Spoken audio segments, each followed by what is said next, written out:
I would like to call Mario Polino from Lean Space, Ari Kesäniemi from ICEYE, Cesar Carmona from Rivada Space Networks, and Marin Houelleur from Prométhée Earth Intelligence. Please, gentlemen, grab a microphone, take a seat, and we are all set. Thank you for being here. I have the regret to say that we lost a soldier in the battle. Mariano Cognati from D-Orbit was supposed to be in this panel, but unfortunately, because of the strike of air controllers, he could not make it and had to fly early. So Mariano, sorry for you. We would have loved to have you on the panel, but we'll have to do without. But thanks a lot for being here. I'll quickly introduce you. I have a long list of questions. I'm super excited to have you for the panel. The goal when I designed the program of CYSAT 2024 was to invite security professionals that are making a new step in their career by entering the space industry. And I had a lot of questions for security professionals towards what does it look like when you go into a new company, especially a new space company that is facing new cybersecurity challenges. You have a new job, you have a lot of pressure. This is a new topic for the industry. Is it the dream job or mission impossible? I think that summarizes it quite well. I will shortly introduce you. Maybe it's even better if you do it yourself. Let's try it. Start with you, Mario, please. Can you? Great. So, hello everybody. I'm Mario. I work at Lean Space. I'm head of cybersecurity. I've been there for almost 2 months now. Before that, I was actually a professor. Okay, so I left academia to go and be in the space sector that I actually like very much. Been doing a lot of security since 2008, competitions, research, and now I'm doing this. And one of the brightest line of your resume is your recent victory at HackerSat. Yeah. Can you tell us just a little bit about that? Oh, okay, sure. Bragging a bit. Okay, cool. So I'm also the captain of a team. An Italian team is called Maccheroni. So the name is. It tells you where we came from. HackerSat is a competition organized by the DoD to get people into space security, and our team managed to hack a satellite in orbit in last August in Vegas. So very, very exciting. And that was your first participation, and this is a huge event. There are 800 teams trying to make it to the qualifications. You guys made it to the finals and won the event. That was absolutely amazing. Congrats again. Thank you. And now, after being a professor, you moved to the industry a month ago. So perfect for you. Dream job or mission impossible. We can't wait. Please, Ari. Yes, good morning. So my name is Ari Kesäniemi. I work for ICEYE for 3 years, a little bit over that. Actually, before joining ICEYE, I was doing security consulting for like 12 years or something. And then I suddenly realized that there's this cool space company next to me in Finland. And I'm like, okay, hey, this really looks interesting. And it has been really, really interesting. I've been doing software security, also being part of the company security team, now working as the product security manager.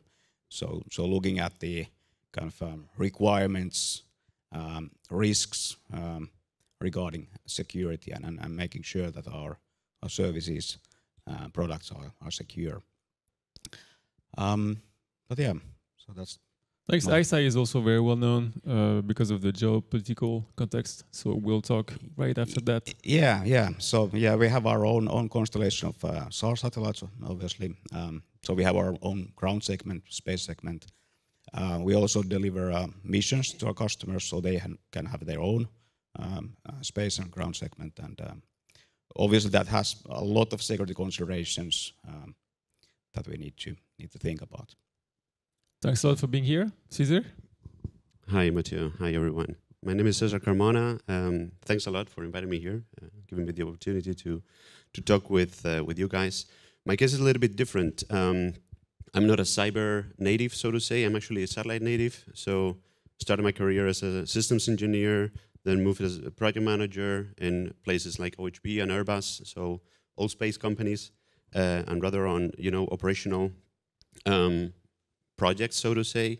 And then out of conviction, I moved into the cyber world for satellites still. and I joined Rivada in the month of November last year. So I'm quite fresh, but this is actually like pretty much half of the company nowadays. I think half of the company is in probation period at the moment.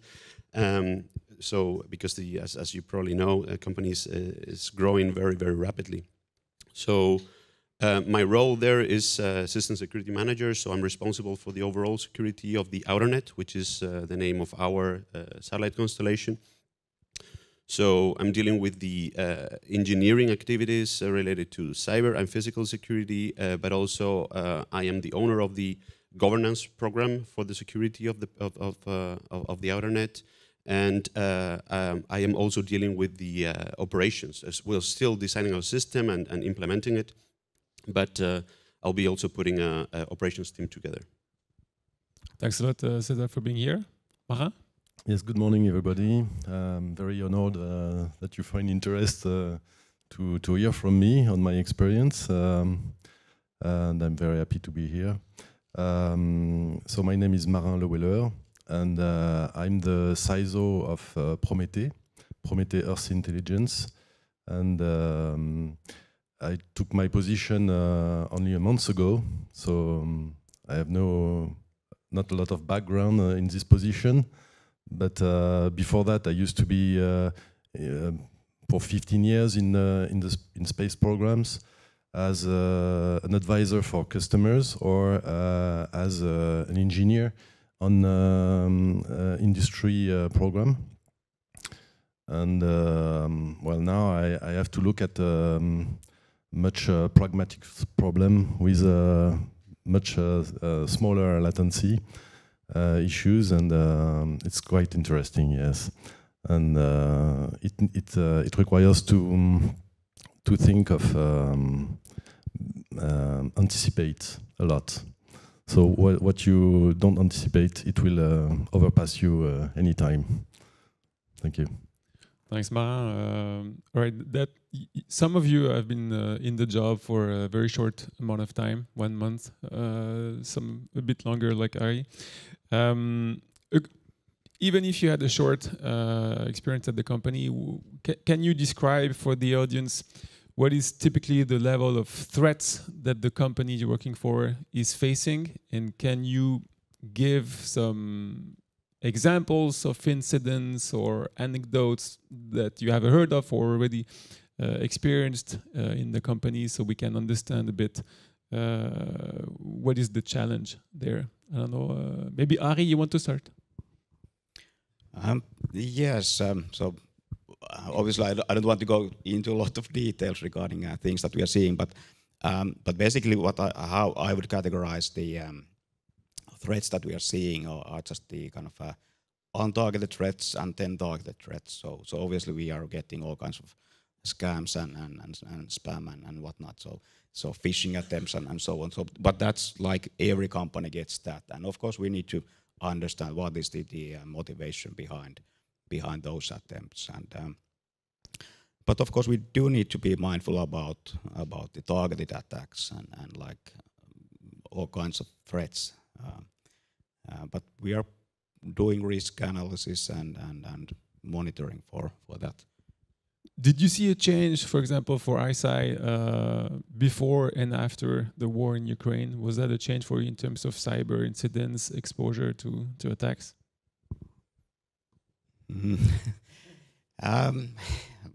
Well, let's say that we did improve our monitoring and awareness regarding that, and we have been keeping it up. So that's obviously important for us to protect our assets and especially our customers' assets and the operations.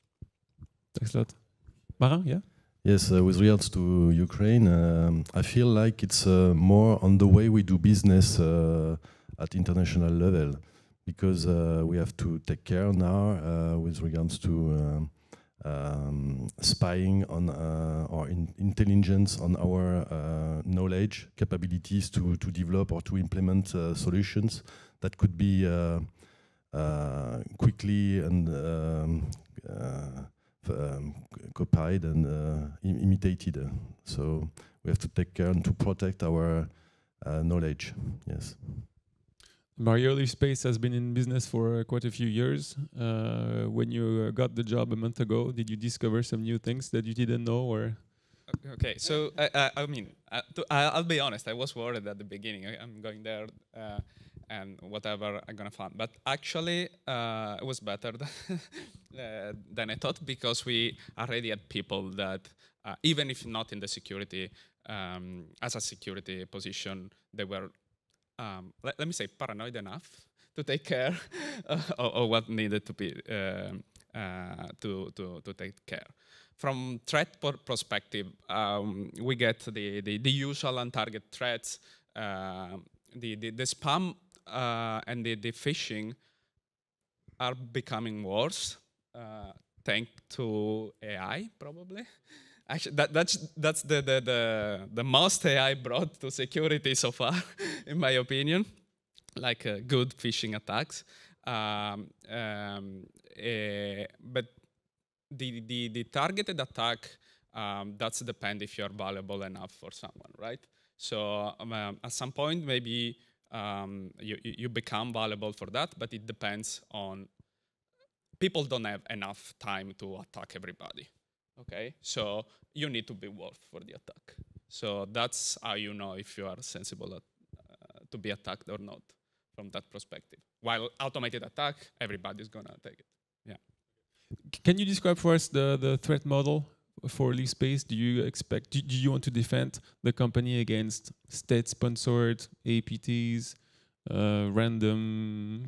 Where do you stand in that? Okay, so the point is, we don't want to be in the position of actually accessing the data of the customer. Okay, so the customer encrypts the data on their own, so that even if we want, we cannot access it, right? And this is valuable, because even if we fail, that's not a problem from the customer. So then the security of that depends on them. Still, our goal is to be to avoid anyone to actually get in at any time. Okay, yeah. Cesar? At the end of the day, the threats depend on the kind of customers you have and the kind of services you deliver to your customers, right? So in the case of Rivada, the vision is very, very ambitious. So we want to be providing communication services to the US DoD, right? So we're not an operational company yet. We're designing our system and putting it together, but of course we do expect state-level threats coming up. And right now, when it comes to information theft and data exfiltration, we are very much aware that this can not only happen; it has already happened, right? So this is spear phishing is something that is more and more elaborated. We see phishing attacks that are very directed, very targeted, impersonating people of our company with their roles, with kind of credible contents. So it's becoming very challenging. So even if we're not operational yet, and we will expect in the future threats in the direction of threatening the availability of our system, because as in the case of Mario, we will not have access to the data of our customers. We will just bring it from one side to the other. But even before we're not operational yet, we are already seeing extremely well-crafted attacks. Marin, can you give us an example, or the model that Prométhée is using, for example, if you have customers in the defense market? Yes, so now we have no customer in the defense area, but we are considering it. So of course we have to consider also threat actors like from states-related groups that would support complex attacks to retrieve data from our platform, yes. So our platform is sharing images from Earth observation satellites, and we cannot cipher this data specifically for each of our customers, because image could be sold later on to other customers. and so it's more complex. Yes, and we have to address this kind of threat actors.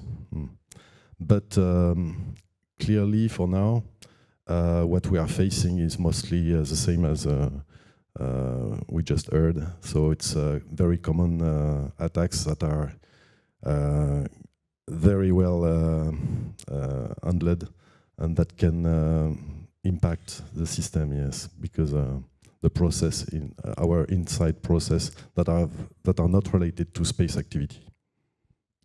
Thank you. Regarding to your job now, can you tell us if you are the first hiring in terms of security in the company, or if you had colleagues before you? And also, can you explain a bit what are your main goals and priorities in your job? Marin, maybe if you want to again. As I mentioned earlier, my main goal is to anticipate on the issues we can face. So it's mainly conducting security risk analysis and monitoring the threats. And my first move was anticipated also by my previous colleague, who I'm replacing, was on awareness, because this is very quickly very quick to set up, and quite efficient. We are a small team, 50 people, and once everyone is aware of the impacts of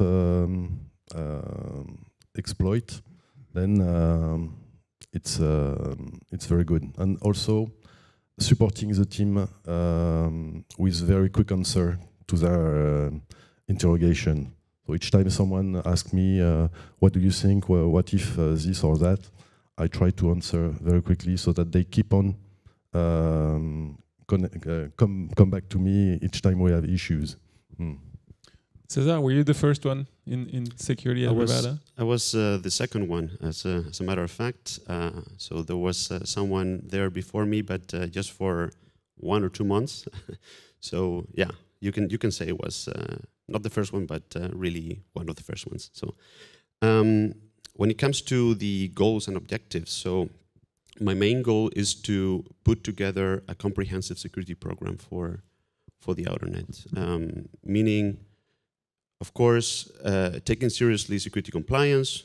We've talked yesterday about the AA-PRE, which is our framework, which is really an enabler for entering the US government market. So taking this seriously from the bottom up in a security by design approach. But furthermore, ensuring that security risk management is taken seriously and is kind of in the DNA of the company from the top down. So this is one of the top objectives, I would say the top objective that I have, and is also the biggest challenge at the same time. Thank you. Ari, were you the first one in security at ICEYE? Luckily no. So when I joined 3 years ago, we already had satellites in orbit. So we did have and still have good security there. I think what we started with was good secure by design, so having all kinds of technical controls for the ground segment and space segment. So it was actually quite good.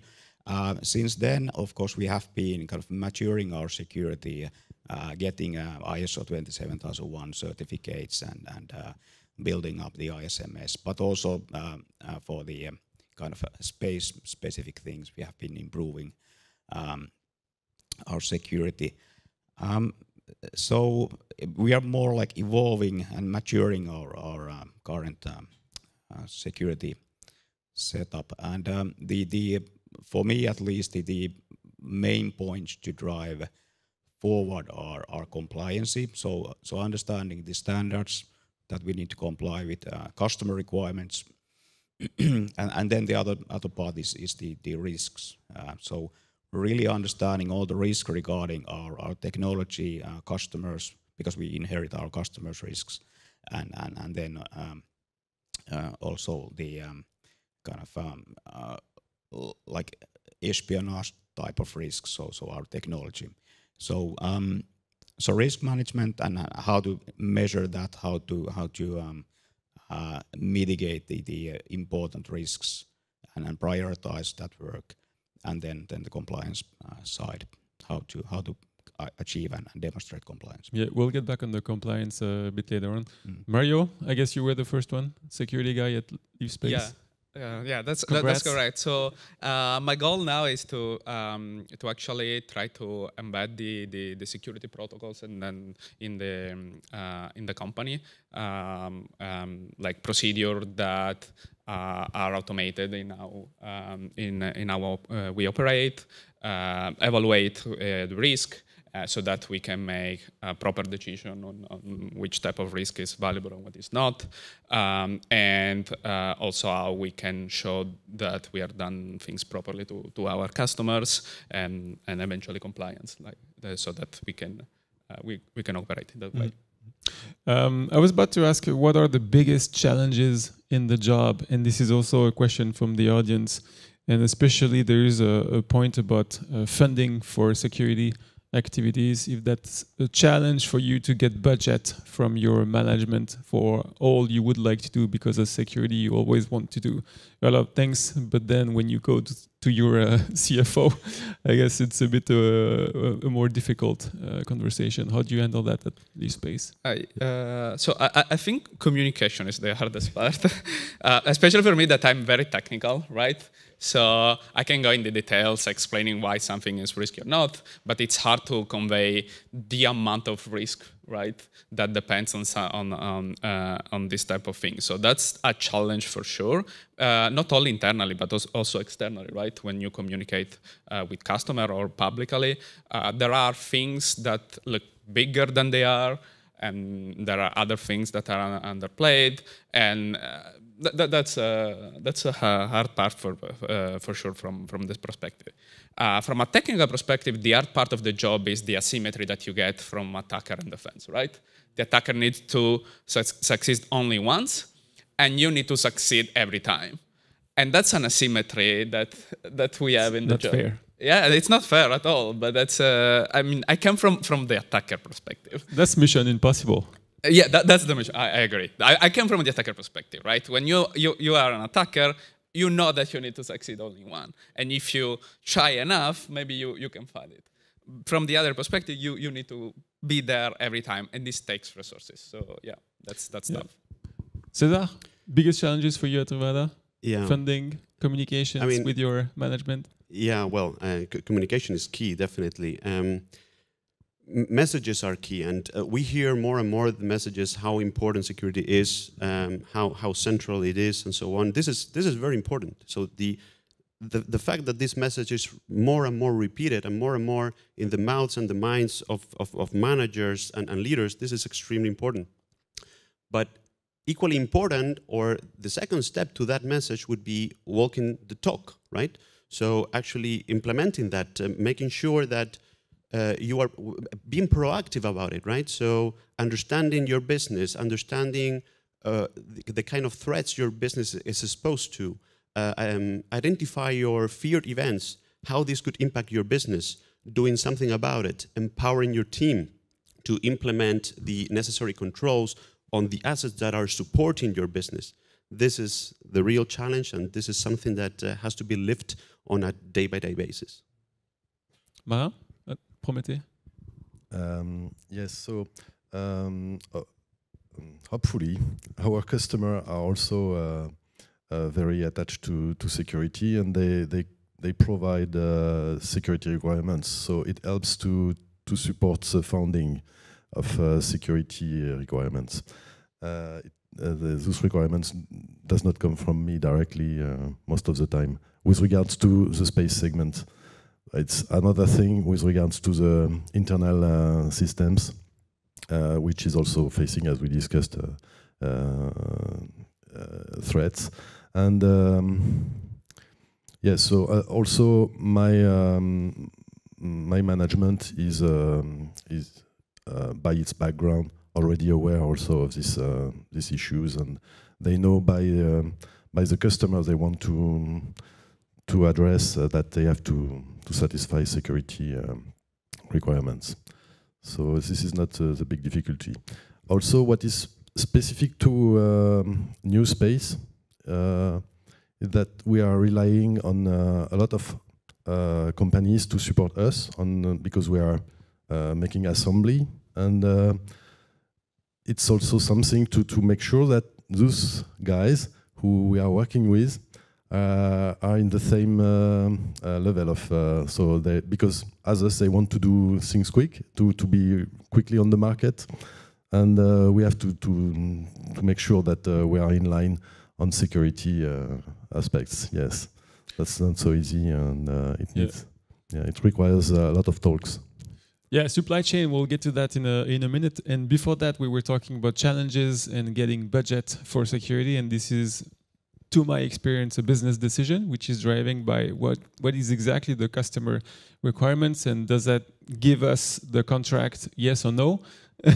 And that's basically the bottom line of the conversation. What are, for you guys, the typical requirements from your clients that you have and you need to meet in order to get the business, which is non-negotiable? Is it maybe in terms of risks or in terms of compliance? What are the must-haves that you need to meet for the business, for the company? I don't know who wants to start.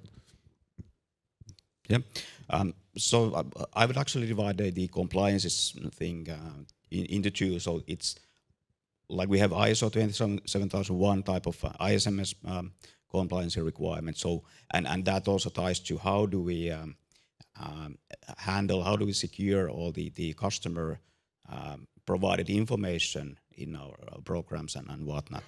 And then of course the other side is the kind of product security. So security aspects of our technology, our satellites, ground segment, and that kind of things. And there's quite a bit of variance between customers, what they require, what they need, and that also usually we approach that with the risk assessment, like what is the customer's risk appetite and how they see the risks.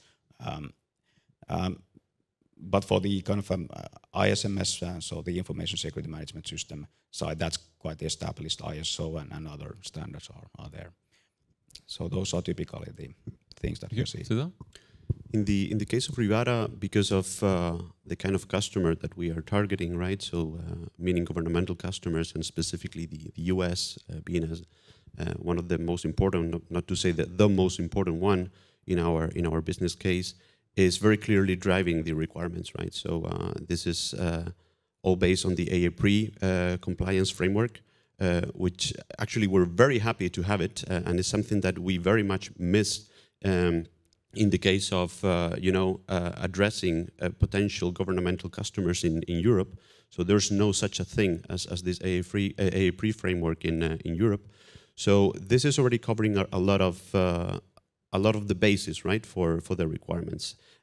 Now, of course, we need to implement all that, which is is going to be a big challenge, because alone controls coming from the NIST. So this AAPRE is largely based on the NIST. We're talking about more than 500 controls, right?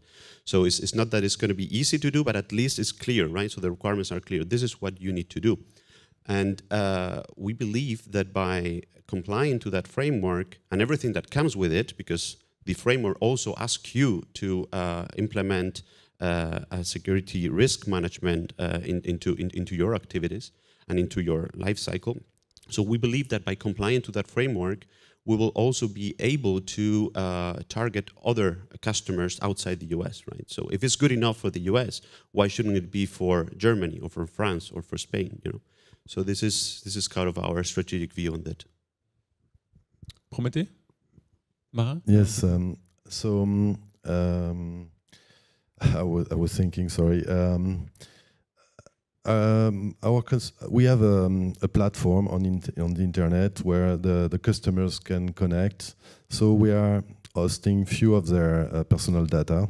So our customers are considering GDPR as a must-have. So we have to comply to that for sure. It's not the most difficult thing to handle, but we have to do it. This is a dream job, GDPR compared to yes. Yes. Wow. Worth mentioning anyway.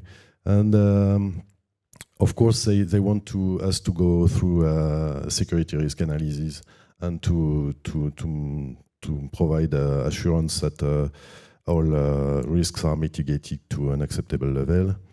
And then they have the classical requirements related to need to know and etc. Of course, because they have different access for their people in their team to our system. Yes, so this triggers also, these requirements triggers requirements they don't provide, which are like vulnerability management. So as to make sure that we maintain the security assurance they were purchasing it at first.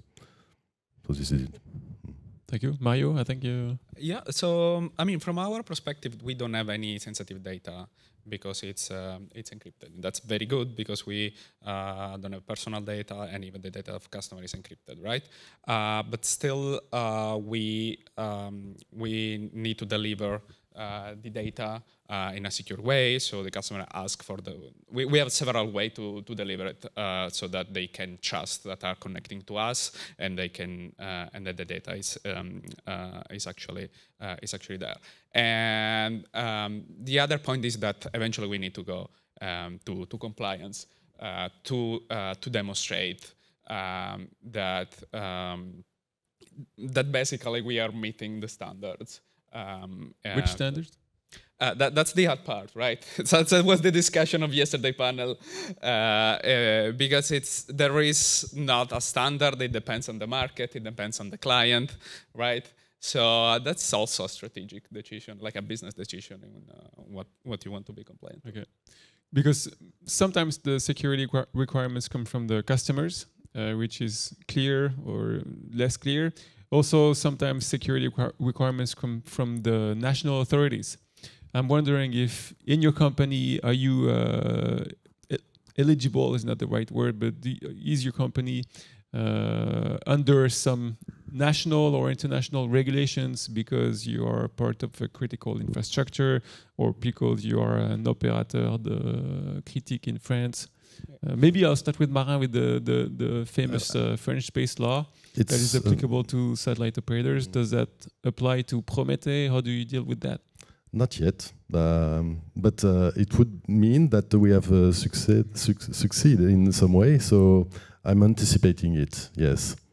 So for now, I'm looking at all the recommendation from HANSI, and also I'm preparing Prométhée to be in line with more higher requirements with regards to this sensitivity of data. Yes. Can you maybe explain for the audience what is exactly the inside the French space law in terms of cybersecurity? So yes, we have what's the name? We have instructions from our MOD to implement security features to ensure various level of security for defense information, and so there are various levels. We have to follow that. It's normative, so it's I don't know if do you need a reference now. all those are on the internet.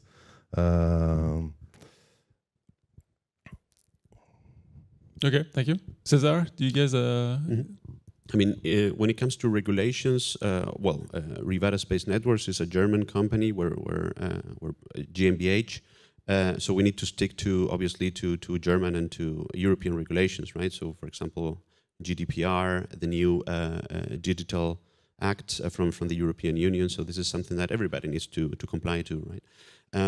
Then it comes the compliance framework that I mentioned before, this AAPRI, which is something kind of self-inflicted requirement because of the kind of customer we want to target, right? So in terms of regulatory baseline, this is pretty much what we have at the moment. Do you have any inputs or requirements coming from the BSI in Germany, for example? No, we don't. I mean, our infrastructure or part of it will be sitting in Germany, so what we'll be doing is, sticking to the BSI IT Grundschutz as a sort of best practice, but not because we are obliged to it or anything like that. It's just, also as a selling point against potential future customers here in Europe. So to show something on top, or in addition to this NIST-based AA pre thing, but not because it's something that Germany or any kind of European authority is obliging us to stick to. Ari, what about Finland? Yes, so of course we are under authority supervision regarding the operating in space, but specifically for security, we are working with governments of different countries in Europe, in the US, and otherwise. And in those cases, of course, we are handling classified information and that kind of things. But like in there, it's really important to kind of scope that down to specific things and have like specific measures for protecting that information, because otherwise it gets really difficult to like apply all those regulations to all infrastructure. But yeah, like security accreditations and that kind of things, they are important, and we are actually working on that for different purposes. So, yeah. Thank you. Mario, what about Italy? Yeah, so we of course operate under Italian law, so we are subject to GDPR. In Italy, we have a national authority for security, but currently we are not in we're not under compliance regarding to that. This may change in the future with NIS2. That's unclear yet, but we will see. We talked a lot yesterday about the future EU space law. Is that a good news for you? Is that bad news? How do you feel about European legislation about for space and especially satellite operators? Cesar. If I may here, of course it's something good. It's been long awaited. In our case, it comes too late. We cannot wait until this comes, and we can expect that when it does come, it will not cover all the requirements or all the information that we need in order to put our system together, right? And in order to put a secure system together. So it will be, we can expect that it will come with a lot of high-level ideas and requirements, but not really something driving the way you do things, right? So, but it's definitely a very good step in the good direction, and I hope this comes later on with more specific and more concrete measures. Marin, is that good news for you, the more strict French space law, some maybe upcoming European law? Yes, there are already a lot of law, and we have a lot of things to comply to, which is good, for of course for the customer, for the end users at the end. But I feel like the regulation authority are aware that a new space is does not need to be blocked, and we have to. It has to be quite autonomous, or hopefully have a free hands. So I'm not afraid. Hopefully this will come also with a lot of guidelines to help us to pick up the things right, because sometimes you get overcrowded and you do much too much when it's not needed. And it's also on our side to explain to our customers, okay, it's not as safe as you would specify it, but you don't need this. You just need it for tomorrow to be confidential and not for the months later. Or it's a sample. You can gather a lot of samples like this. Ari? Yes, I'm really looking forward to having some kind of more clarity in the requirements and standards, and so EU space law probably addresses some of that. I'm hoping, but at least having kind of mapping between all the standards like NIST and IEEE and others that there are around. That would help, because we need to look into all of those at some point of time, and then like we still have like hopefully just one set of controls that meet the requirements. So being able to map between those is important. Thank you. We talk about the challenges of being a new space company, Rivada, getting operational as fast as possible to be in the market. That comes with challenges. You need to, maybe you cannot do everything on your own. It's difficult to be totally vertically integrated. You have to work with other companies, partners. How do you choose your partners? Who do you work with in the security fields? How do you delegate things that you cannot do internally, Cesar? Yeah, I mean, well, our schedule is very, very tight. We have a regulatory milestone to meet for the frequency filings and so on. It is kind of crazy now. So we don't have the luxury of reinventing the wheel or going for new developments and things like that. So a large part of let's say our design and our concept basis is to rely on well-established players. So for example, when it comes to the infrastructure supporting our ground segment, well, it's going to be sitting in the cloud, and it's going to be sitting on a well-known cloud provider, international cloud provider. So this is already giving us a lot of assurance when it comes to security, even in terms of compliance.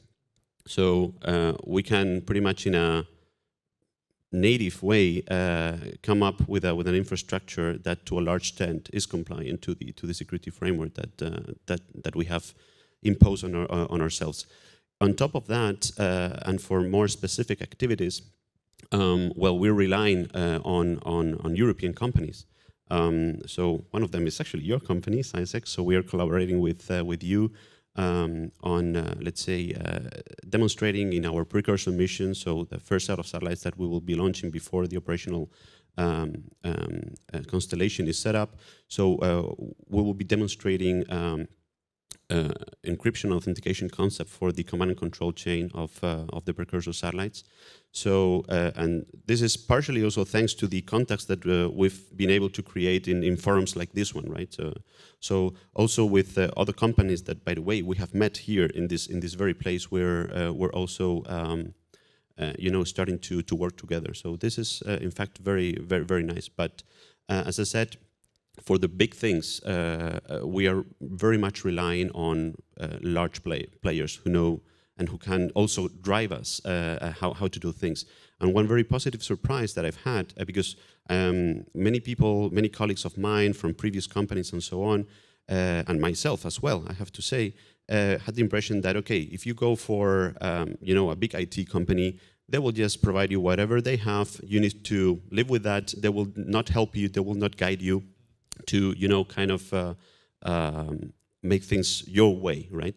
This is not the case. At least in the experience I've been having here at Rivada, it's definitely not the case. So, I was very positively surprised, also not only by the openness to help and to support us, but also about the deep knowledge of some of these companies on specific things, on specific aspects of satellite security. I wasn't expecting this at all. Thanks. It's the goal of CYSAT to build the ecosystem and meeting the companies and people. Marin, maybe a word about Prométhée, about partners, and especially the cloud provider is a big topic. Where do you stand? Are you? I was thinking about that one also, yes. So this one is a very big one. Everyone knows everywhere in the world. And, well, I can name it. It's AWS. And who's that? So they provide very quick implementation of our solution. So that was wonderful. And each time we need to test something or to validate something, we can deploy a dedicated platform for that, like this, and then it's finished. Okay, we remove it, and we want a pen tester to come to have access to it. Okay, we open something. It's like this also. So everything goes much faster than on the usual space industry, and this is great. It comes with issues in terms of sovereignty. So there are a lot of discussion about that. It's, I guess it cannot be handled at our level. at some point. And hopefully for Europe, we will have a sovereign cloud sometimes with the same level of features, because it's not the case right now. And it's really needed, I believe, because it helps a lot. And also they provide a lot of features for security. I'm really advertising for them, I'm sorry. I understand, by the way, yeah. They're not even sponsoring the event, so that's not fair. That's not fair. I won't get paid for that, for sure. But they provide a lot of security features that were largely tested and that we can trust, which is good. They also advertise to us when they might be aware of some of our secrets. So we are conscious that sometimes we give our keys to the devil. So yes, but it's like this. But meanwhile, we are also very happy to work with a lot of companies from newspace. Hopefully, we will work with you, CYSEC, and I had a nice chat with you yesterday about some of your components. So yes, and as Cesar mentioned, we feel like a newspace company. They are really good in some aspects of cybersecurity. Yes. Mario, where you stand in the cloud question? Yeah. And what do you buy, maybe, in terms of, I don't know, VPNs or what service products? So we use, of course, a big cloud provider. That's key also for us, because we have a widespread network. So this allow us to bring the data very fast in our internal network, right? Because they have sites all around, so we can go through the internal network instead of routing the traffic outside. And it also allows us to quickly deploy security product and feature to monitor and scan our system. So that's definitely an advantage there. But we also rely on external partners to then do penetration testing, code review, and usually for that we go mostly on boutique that they can do fine job in pinpointing the vulnerability eventually and fix it very, very fast. Ari? Yes, so of course we want to be in control of our systems and services, but for the underlying infrastructure, we are also relying on cloud providers, Amazon and Google and that kind of things, because they provide the kind of basic security and certified security and also the resilience. So because we need to be able to operate at all times, and that's something that we just can't do with on-prem installations on ourselves. So, but for other vendors and the supply chain, that's of course important, and we are vetting our providers in that sense,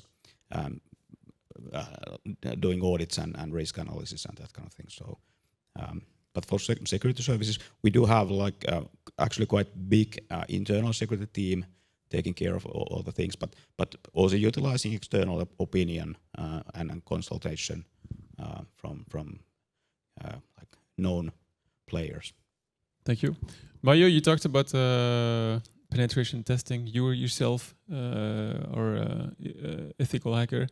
Do you have a red team at LiveSpace? Do you work with bug bounty platforms? Or as you said, you mostly hire specific firms for a very specific, I don't know, how do you deal with penetration testing? Correct. So we usually we use external people for penetration testing. This is from the macaroni team? No, not yet at least. But the point is, you want a different perspective, right? Because you know the internals, you have a view on how your system works, right? And when you hire something from outside, they bring a new perspective on how stuff works. They cut down on the reason why the things are in a certain way that you have built after a lot of meeting and reasoning on how stuff should be. And this helps to actually discover new things. So it's important to have people also outside. how regularly do you do it? Can you give us an idea? Like, is this something you do every 6 months, every year, or? Yeah, ideally we do it like at least once per year. It depends if we have a big release, we may anticipate that. Yeah. Do you do it black box, gray box? What? How do you? So there is the black box part where they access the they basically have also the interface, but you also want to do code review where you give access to the code, because this is allow to be way faster in actually detection vulnerability. Ari, at ICEYE, do you work with ethical hackers, bug bounty, red teams? How do you deal with offensive? Yes, we have done like external testing as well for especially for the kind of exposed services that we have. But I think mostly during the past years we have been building automation, internal automation for security testing and verification. We also have the security engineering team to really address our internal systems and security. So that's the approach. The first times you did it, did you have some bad surprises, or how was it? The learning curve, let's say. Well, as I said, we started quite good with the like secure by design, and like there's always findings, and we know certain weaknesses that we are addressing.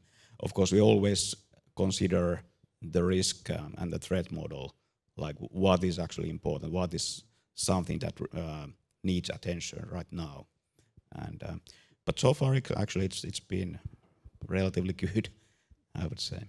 Okay, Cesar, how do you plan to deal with that at Rivada? Well, we're planning to externalize pen tests, among other things, to have a fresh set of eyes put in their hands on our systems. This brings a lot of value. We are developing a lot of code for the management and control of our network. So in-house, a lot of it is being done in-house, and for that specific purpose, we are putting up a team together that is, let's say, supervising or ensuring that this software is created in a secure manner. So we have a team embedded into the DevSecOps framework and on the CI/CD pipelines that are ensuring this, that are not actually the ones coding. So this and this we do internally. But when it comes to pen tests, we didn't run anyone yet, but we intend to externalize it. Marin, have you started the? Yes, already. we approved the budget for a pen test, which will be external. We are also looking for a continuous solution to monitor vulnerabilities from outside on black box way with probes for our system that is online. But we have also other systems which are more hidden, and for here we have to consider to build up scenarios with the pen testers that are based on our security risk analysis, because what we want is insurance that the level that we have anticipated are achieved. So it's a pretty difficult job to prepare this scenario, and we are looking for co-developing of that with the pen testers. Yes. Maybe a question to Ari and Marin, also to Cesar, is: do you make a difference between pen testing the space segment, the satellites themselves, versus the ground infrastructure, which is a bit more classic? How do you deal with that? Because maybe it requires different skills, embedded system security for the satellites, maybe more specific even to space. There are not a lot of ethical hackers knowledgeable in space systems, hardware, software, the onboard environment that you can find on the typical satellites, versus on ground, which is a lot easier to pen test an online API or a service. Ari, how have you been dealing with that? Yeah, that's a really good point, because like satellite security is definitely a different thing than like ground segment security, and yeah, in practice you need to address those separately, but still keeping in mind the fact that it's like it's a whole system from operations and customers to the satellites and back. So you need to understand the risks and what is important. But yeah, in practice we are testing these separately and reviewing separately because of the need for special expertise. Yeah. It is very difficult to pen test a satellite, especially if the satellite is not flying, right? And even when it's flying, how do you pen test an air interface? You need a ground station for that. You need, or at least a user terminal for that, right? So it's not something that companies doing pen tests can do. And also, even if they could, what do they do with the data, right? So all they will get is a bunch of, I don't know, text files or TMTC information. So what do you do with that, right? So our focus is on the ground systems. So this is pretty much IT systems. But then the important thing is to see if through pen tests we find vulnerabilities on our ground infrastructure. How do these vulnerabilities impact the command and control of our satellites? And this is something that we, as satellite and satellite operator experts, need to look at. Marin? Yes, this is very interesting what you said, Cesar. Yeah. And also we can expect from standards to provide good answers, because once we agree on standards that have pen test proven at I don't know, with big agencies that would invest in that, as we could see. You mentioned it yesterday with ESA and testing last year attacks on satellites. So if we have solutions that are pen test proven, then we can implement them and be ensured that it's secure. But at some point you have to do pen test. It's not so easy. I don't know. I have to confess for now. Thanks. We have less than 4 minutes left. My last question is: can you share with us, in terms of outlook moving forward with your own job and company, what are the big milestones coming up for you guys? Maybe Mario, you want to start? Oh yeah, so winning CYSAT number 5. Hopefully, that's a that's a big things eventually. But yeah, we want to be ready to be compliant, basically, so that we can demonstrate our things while we keep working on our internal detection system to be rapid in action when something will happen. Can you give us like a date or an achievement that you're trying to? It's hard to predict. I will not expose a date yet. Ari?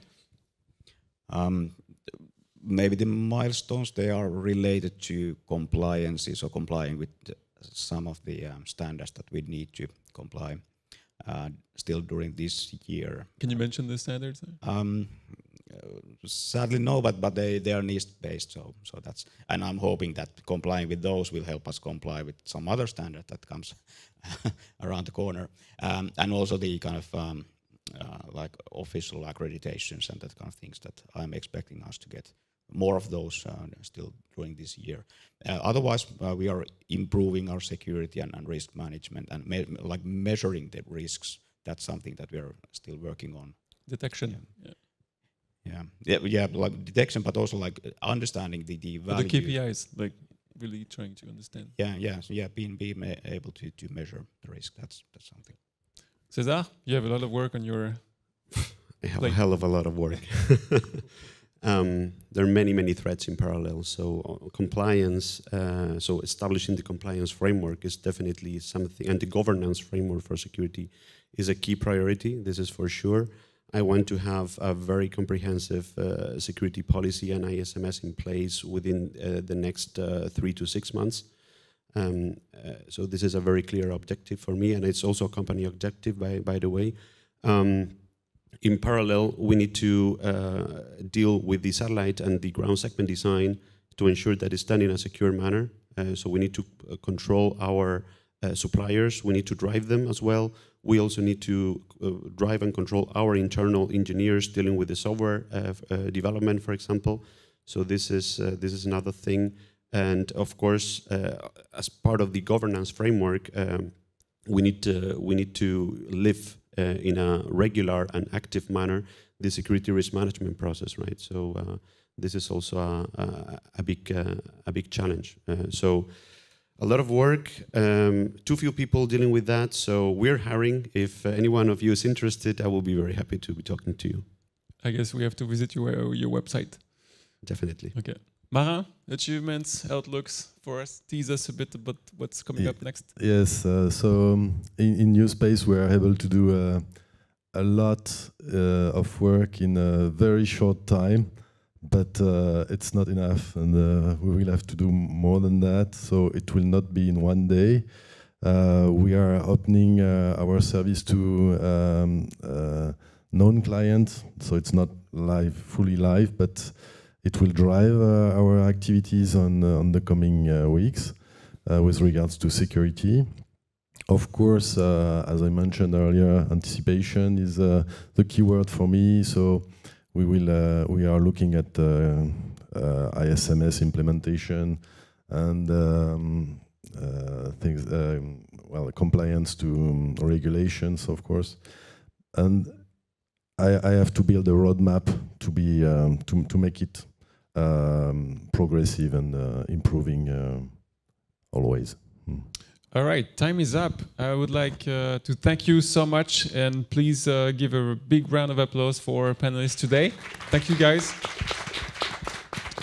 It was a real pleasure.